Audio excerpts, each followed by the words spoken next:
I feel enormous gratitude. It's a big responsibility to now sit in front of governments and work with large multinationals, trying to ensure that everything that we built as entrepreneurs is now scaled up to the world.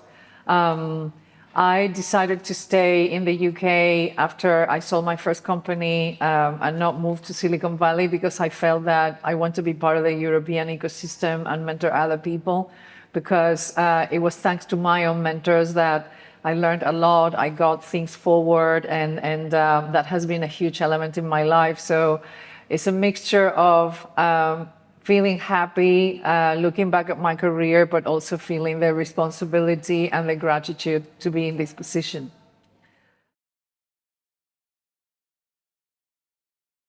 We're living times right now in which the digital roadmap of governments and society in general is finally reaching, levels in which most people have access to digital services.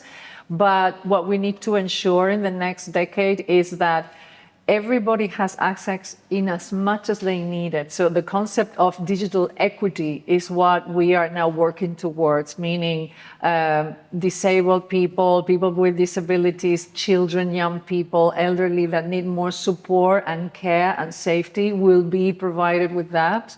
And it's about giving people what they need in the quantities that they need it, and ensuring that everyone has access and is inclusive and egalitarian.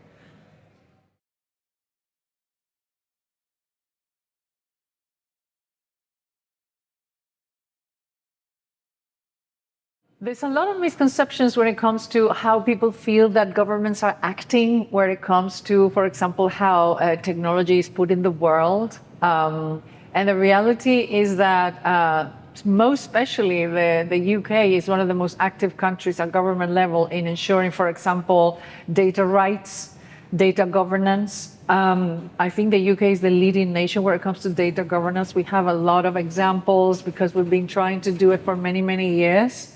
And the majority of businesses today have huge concerns as to will AI, for example, erode jobs and education. Will we use generative AI and ChatGPT, or is this thing going to be forbidden? So we find ourselves in a moment in which there's so much tech out there, and we need to begin to question what is it that we're going to need it. And maybe some of this technology is not yet appropriate, and we don't need to put it in the world just yet. So we're having the moment of choice and discerning, which is why 2023 is the year in which generative AI, for example, is occupying all the headlines, because it puts us to question the type of world that we want and a society that is fit for humans to live, not just full of technology.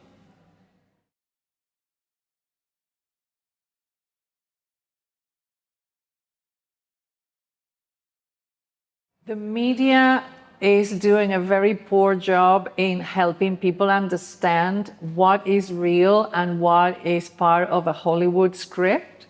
It's very sad that I spend my days answering journalist questions in which, they kind of try to guide me through a world of horror, and yet they have no idea which are all the cases in which technology is helping humans, is helping healthcare, agriculture, is helping people in factories do their job with safety. Apparently, those do not sell newspapers, yeah? When you tell the world about the great, good things that are happening, is not as popular as when you talk about Schwarzenegger and the robots. So I think that my chance to be able to be in touch with audiences when I do keynotes or when I work with clients is where I really can transmit really the reality of tech and artificial intelligence, and obviously work with everyone to make sure that their roadmaps take advantage of all the opportunities.